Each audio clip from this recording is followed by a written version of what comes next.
The other shift is cultivating it, believing in ourselves, being willing to try stuff. And it's all steeped in getting that we're not perfect. Nobody is. If you're chasing that, you're going to be so tired so fast. But if, especially for resilient entrepreneurs, we can practice progress, not perfection. Little tiny step, little tiny step. This worked, I'm going to keep doing that. That didn't. You just stay curious and keep following the successes. And don't give so much meaning to when you fell on your face, other than to look at the learning and say, how do I keep going? So those are the transformations that I love, from the basement to the first floor of I get to make things happen, and the shift from fear and worry and whatever into believing in myself no matter what. Okay, if any of you out there, if you have this spark that says you have something you want to give, a business you want to start, you want to get something off the ground, can you trust that? It's a voice you have that someone else doesn't. Can you trust that, right? That may be your gift. And if you say fear is in the way, or I'm not good enough, or it's not perfect yet, someone doesn't get what you have to offer. And that's a bummer. That is a massive bummer. Welcome to Resilient Entrepreneurs, the podcast where we explore the powerful stories of business people from all walks of life and from around the world, in the hopes that something they say will leave you a little richer in your business. In this episode, we're talking with Maureen Falvey, a leading corporate coach and trainer with the firm Strong Training and Coaching. She also co-authored the book, Peak Performance: Mindset Tools for Entrepreneurs. We've all heard the expression, and I've even said it, easier said than done. Well, Maureen doesn't buy that. She believes, do the thing and you will have the power. Let's all see what that's about. Welcome, Maureen. Thanks for joining us today. Oh, I'm so glad to be here. Thanks for having me. Maureen, wait, let's just jump right into this easier said than done thing. I'm famous for saying that. So tell us why you're not having any of that. It comes from such an interesting place, actually. It comes from my family of therapists. So I was in advertising for many, many years, and my family, who are all therapists, all my sisters and my mom, would always say, when are you going to join the family business? And I would say, never. Because it looked to me, now I say this lightly because they literally save lives every day, but it looked like you talk about stuff. And what I'm interested in is making stuff happen and getting off of our excuses and moving into action, not letting fear be the guide. I just don't know that we need to spend 20 years talking about something. I think that we try stuff and be willing to fail, and we practice being courageous and cultivating confidence. But if we wait until we're ready, I don't know what that means. I think it's too long. I think it's too late. So I just started thinking about that. I'm like, is it easier said than done? I think it's easier done than said. That was a quote. Who did I steal that from? Thomas Edison? No. Ralph Waldo Emerson said, do the thing and you'll have the power. And so I was like, oh yes, someone else feels the same way I do, but let's just start doing things and let's move into action instead of conversation. Okay, so if it's not easier said than done, how does one move into action away from fear? I believe it starts, and I see this with my clients all the time, it starts by making a courageous commitment to ourselves. Athletes have performance statements. I can't exactly remember what Mia Hamm's was, but it's something about at just the right moment, I light the match, I start the spark, and boom. So it's a commitment that you make to yourself, no matter what. And no matter if fear comes up, no matter if somebody doubts you, no matter if you make a mistake, you tried something, you reached out, somebody said no thank you, what is the meaning you're going to give to that? Are you going to light the match and the spark and boom, go no matter what? Or do you fold up your cards, you go home, take your toys and you go home? So it starts with a commitment to ourselves. I think people have success when they say out loud to someone else what they want, what they're doing, because in doing so, we hold ourselves accountable. If I keep it to myself, I'm not really committed to anything. And there's a book that I think should be required reading for life. You think I'd recommend my own now? I will, but this is someone else's book. James Clear wrote a book called Atomic Habits, and I do think it should be required reading for life.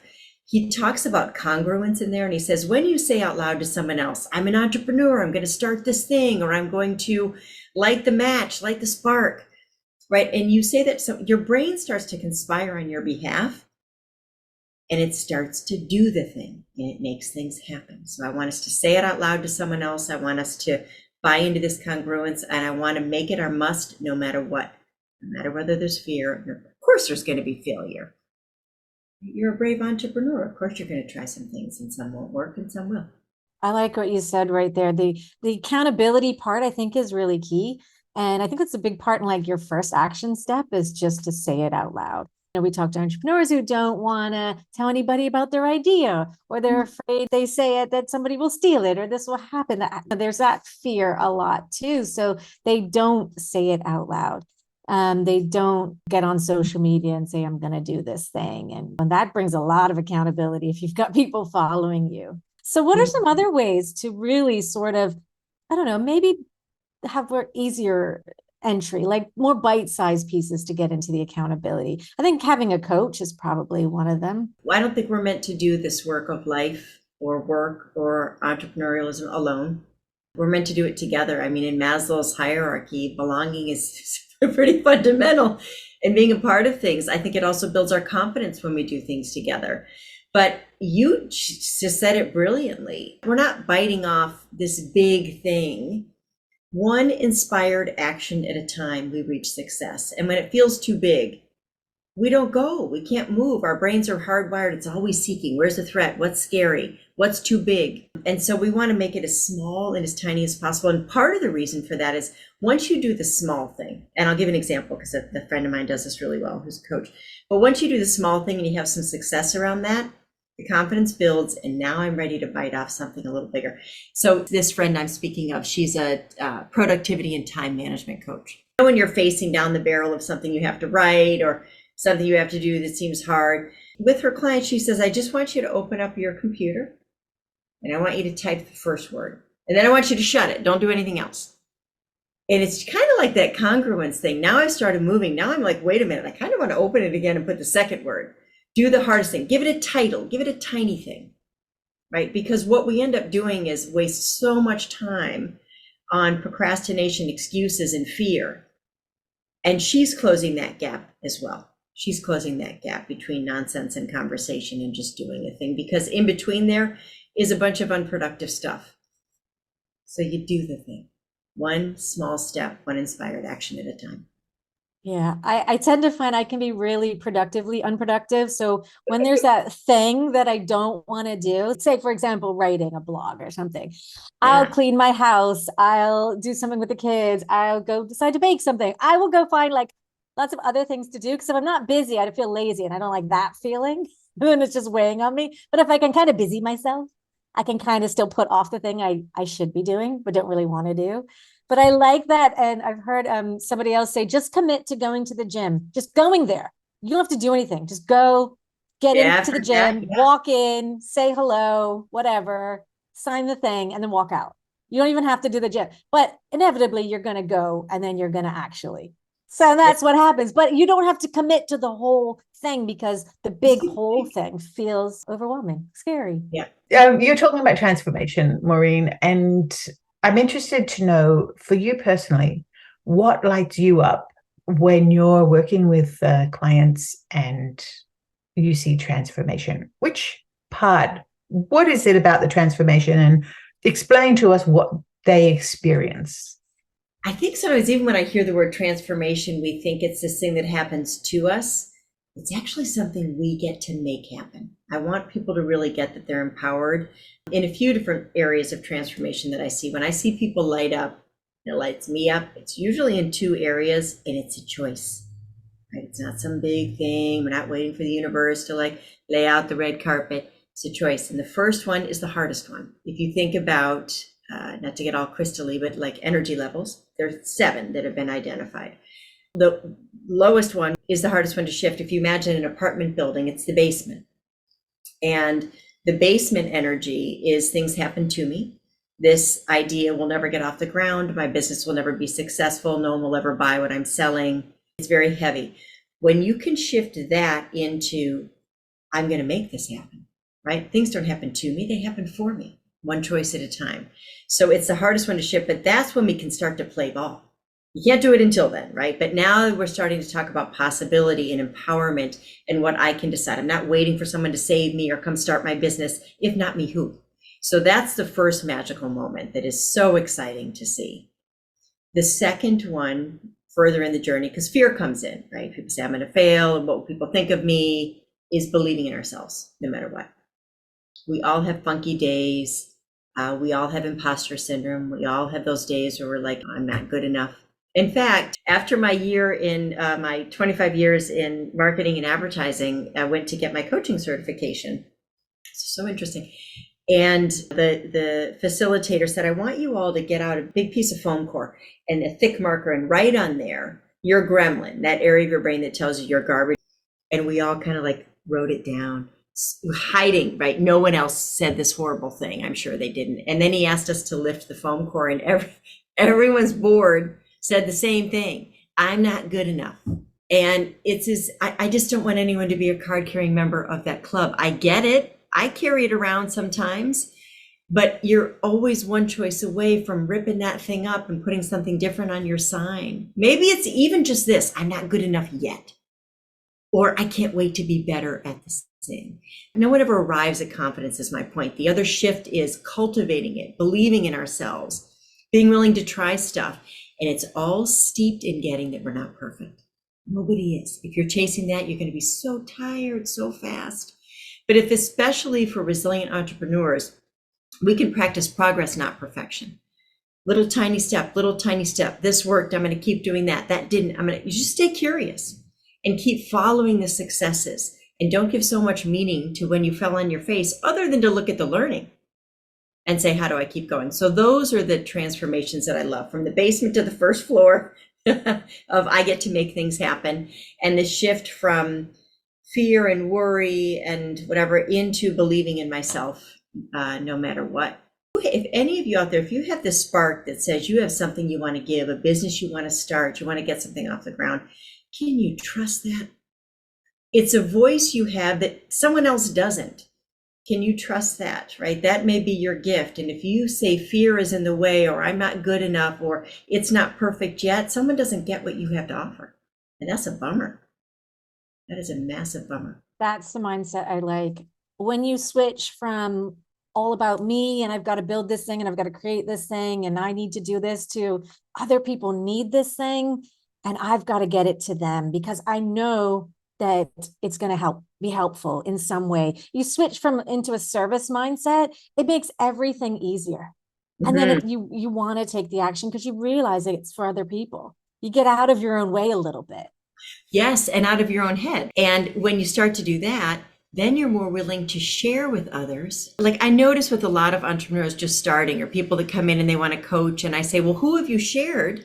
With whom have you shared this new thing that you want to give to the world? And they say, well, nobody. And I say, oh my God. Or they'll do cold calling, which I don't know what the return on that is, 95, I don't even know, we do less than 1%, right? Versus saying there are people who know you, who believe in you, who've already bought into that. If you want to share and you want to help, go to those people. Who are your POIs, your people of influence? People want to buy, I hate that word, but from people that they know, with whom they have something in common. So we tap into our resource. I mean, for some reason, same reason we've been talking about, we get shy about asking for help or asking for a recommendation or a referral. So that's why I say that transformation of believing in ourselves, of course you're going to reach out to your network and your community because you have something to give and you can give it to more people. The more you'll share what that thing is, the more people you'll share it with. I wonder where that shyness comes from. I wonder what that is, because even non-shy people will have exactly what you just described when they're embarking on a new venture and they want to tell their inner circle, but actually their inner circle are the last people they want to tell because there's some sense of, I wouldn't call it shame, but it is this shyness of, is it about acceptance? What do you think's behind that? Because you'd mentioned earlier, not to wrap too many questions into one, but you had mentioned earlier about how we slip into darkness so easily. And I wonder if that's something there. I think it is kind of shame. I think it's the sign that says I'm not good enough, and that God forbid someone plays that back to us. What if it's true? But I do this in coaching a lot. In the law of polarity, the opposite must also be true. What if it's not true? What if your idea is brilliant? What if someone's excited? And then how much meaning are the person who said it's not, are you going to fold up your business because of that? Lots of people had challenges when they started that wonderful thing. Who's in charge here, them or you? Who gets to decide? And so I do. I was just saying, and often we tell friends and family members first. And they might be the first ones to be like, oh, do you think that's a good idea? I'm not sure. They want to keep you safe, right? It's like a natural that seems risky. Maybe that's going to be a bad thing, or you're going to give up your desk job to go do this thing. That sounds scary. Yeah. They're not your target market. There's a like huge percent chance they're not your target market. And your target market is out there going, where's this thing I need? I'm looking for it. And it doesn't exist yet. And you've got it, but you're talking to the wrong people. So you got to talk to the right people and tell them, and then worry about the response. Yeah, that's a great point. That's such a great point, Laura. They're not your target. And they also are coming from two unhelpful places. Fear, don't put your fear on me. And frankly, love. They care about you. Because they care about you, want to also keep you safe. Well, your brain's already hardwired. We don't need more of that. I share this story a lot because it's powerful. Another friend of mine is a fear coach, and that's all she does. She coaches people on fear, on everything that we're talking about here. How do you be scared and do it anyway? And she's Spanish, and she was interviewing this bullfighter in Spain on the topic of fear, whose father was gored to death in the ring. And she said, talk to us about fear. And he said, oh my God, I don't fight it. If I go into that ring and I have no fear, I'll die. And if I go into that ring and I have too much fear, same thing. So I do the craziest thing. It's kind of like Brene Brown when she says, name it to tame it. He said, I just notice it. Sometimes I even talk to it. I say, hi, fear. I see you're here to help me. Thank you. I'm going to take just as much as I need, meaning adrenaline, to go into the ring and do what I need to do. And I'm going to say no thanks to the rest. How much fear serves you? What do you want to say no thanks to? When you can have that kind of a dialogue with it, just get that it's your brain. Your brain is seeking all day long, where are the threats? Where are the threats? Where are the threats? And if you buy into that, you're going to play small really fast, which is also a choice. If you decide to play small, I have a few friends who are very, very smart and they're in industries and they're making, it's not this about money, half as much money as they probably could make. They have decided to play it small because they're freaking scared. All right, I can honor that, kind of. Right, but what kind of game do you want to play?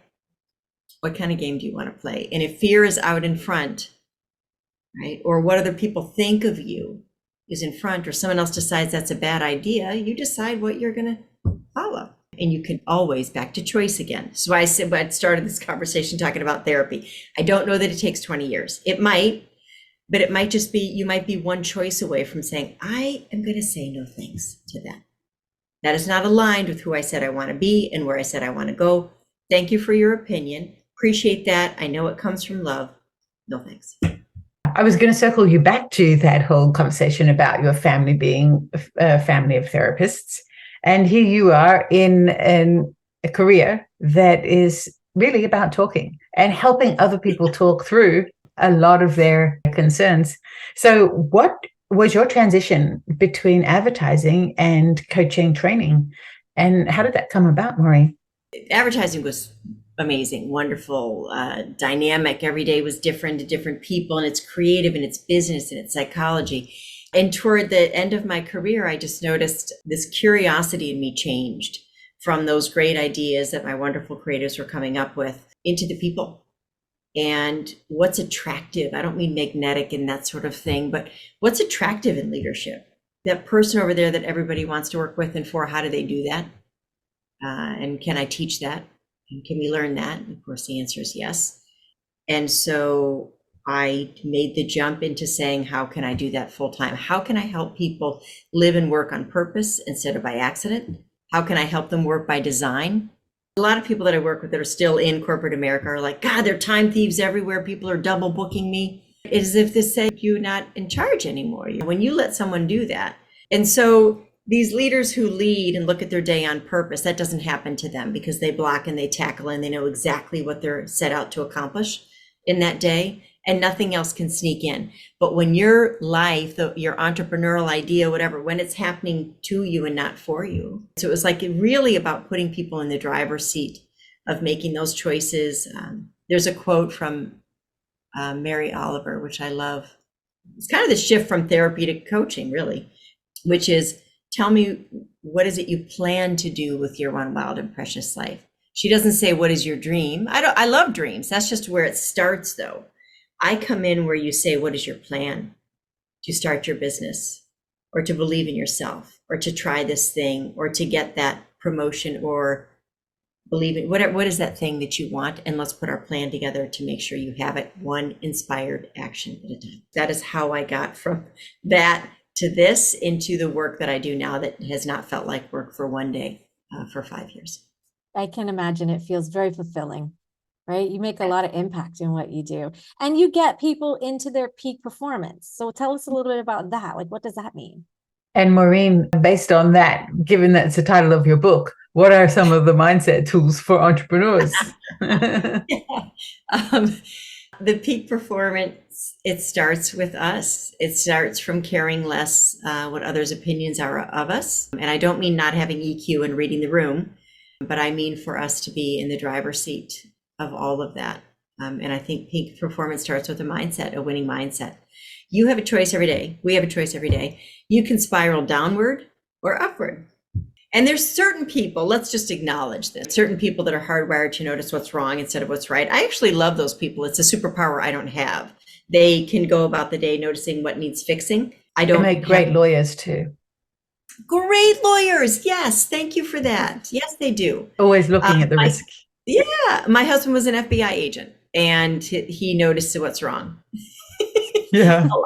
So they have these superpowers, but the peak performance mindset is one that regardless of your predominant style, you can choose. And that's to spiral upward.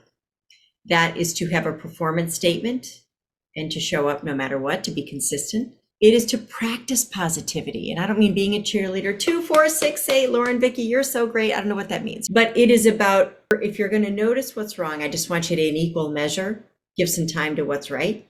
If you're going to beat yourself up, right? If you said 5 things I'm crummy at, what are the 5 that you do well? What are your gifts? In equal measure, at least do that. It's when you think about your mindset, you can fill it with garbage. I mean, what happens in social media? I have a 13-year-old daughter. I'm noticing what gets in and what it does. We're going to have some fixing to do.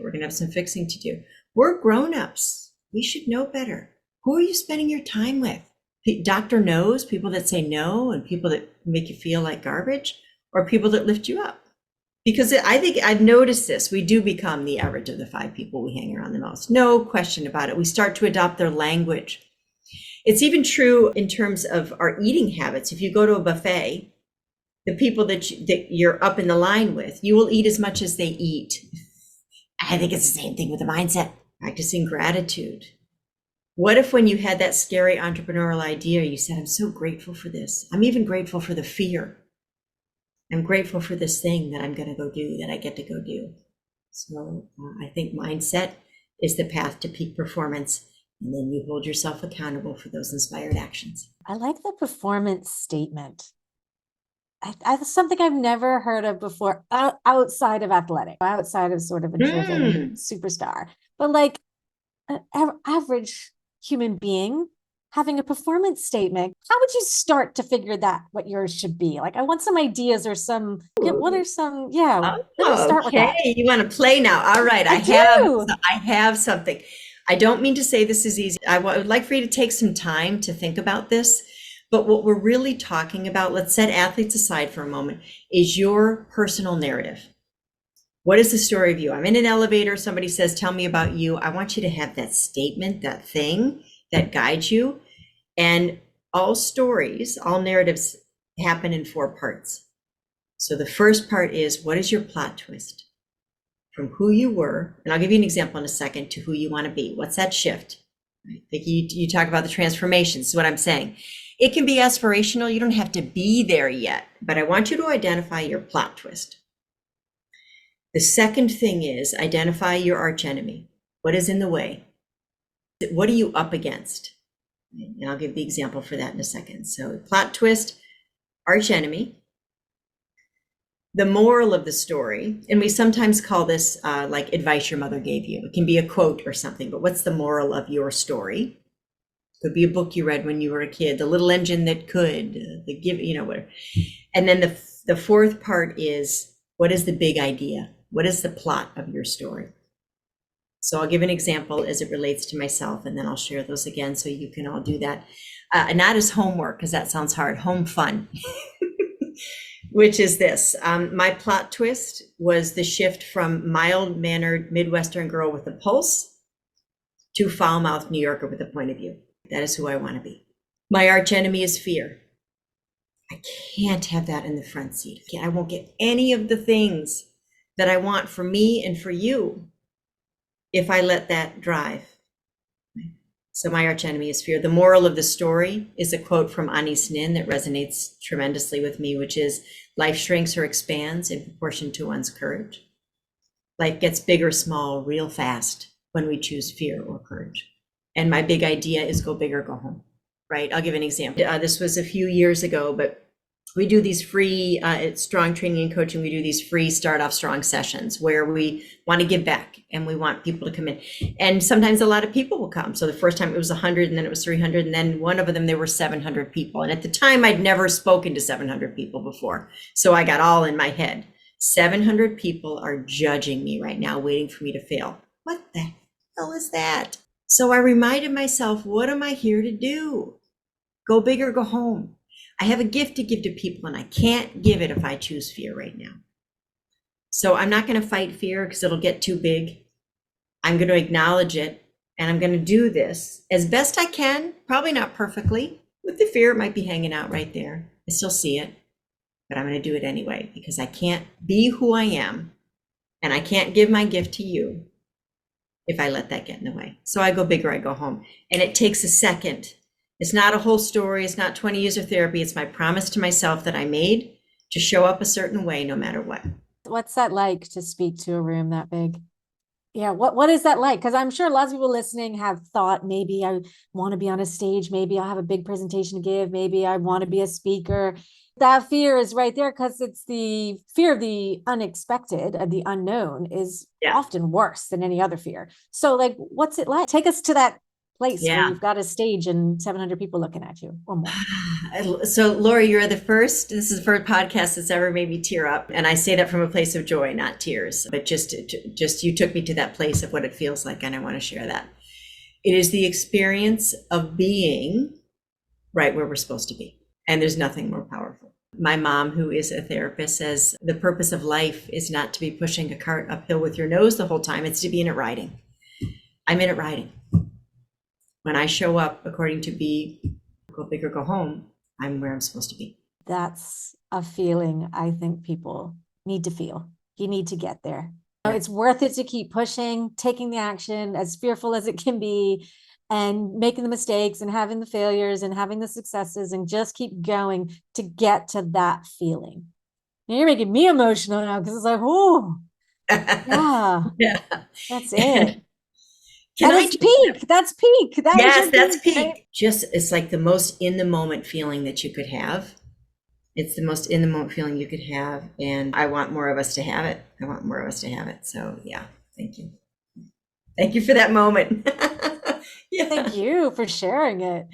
And thanks to everybody listening for hearing and hopefully going for their peak.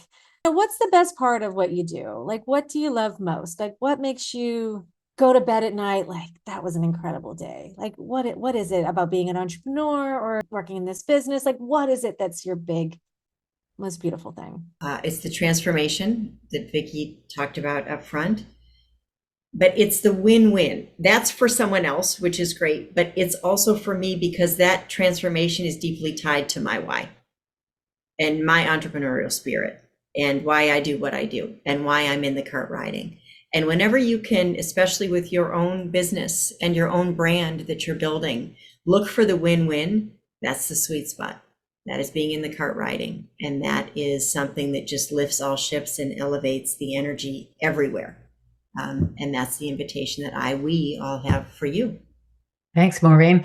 I don't think we've identified it specifically, so we'll ask you what resilience means to you, since this is your area of expertise.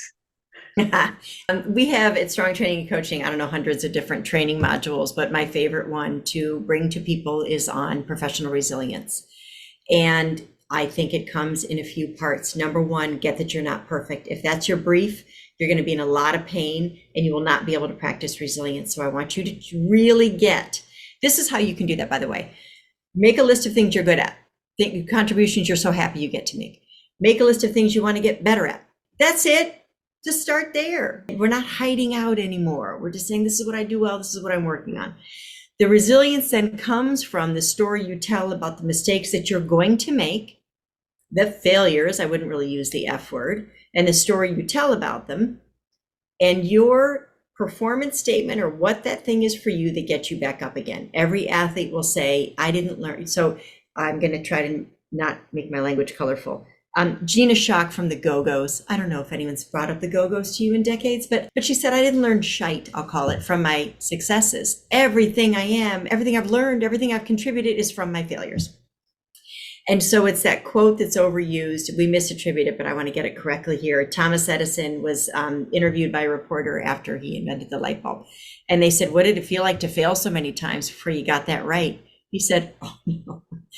The light bulb was an invention with 1,000 steps. Each one is, we're just honing our craft. We're getting a little bit better. What if next time you fell and you made a mistake, you looked at it and you said, God, I'm so grateful for this learning. And that is resilience. That's it. I don't know how complicated it is. It's the meaning we give to it, the story we tell about it, so we can get back up again and slay for another day. The failures help you figure out what's wrong or what's the not right thing so that you can get faster to the right thing.